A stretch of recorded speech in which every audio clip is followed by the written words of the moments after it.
அருள் எவ்வகையால் வரும் என்றால், எல்லா உயிர்களிடத்தும் தயவும் பிரபஞ்சத்தில் வெறுப்பும் சிவத்தினிடத்தில் அன்பும் மாறாது நம்மிடம் இருந்தால் அவ்வருள் நம்மை அடையும். நாமும் அதனை அடைந்து எதிரற்ற சுகத்தில் இருப்போம். இது சத்தியம்.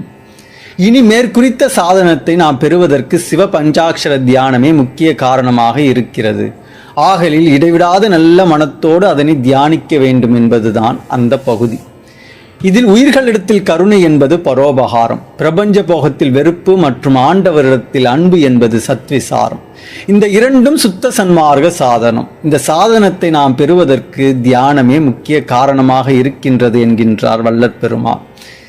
எனவே சத்விசாரம், பரோபகாரம் இது இரண்டு தான் சுத்த சன்மார்க்க சாதனம். அந்த சாதனத்தை பெறுவதற்கு தியானம்தான் காரணம். இதனை மனதில் நன்கு பதிய வைத்துக் கொள்ள வேண்டும்.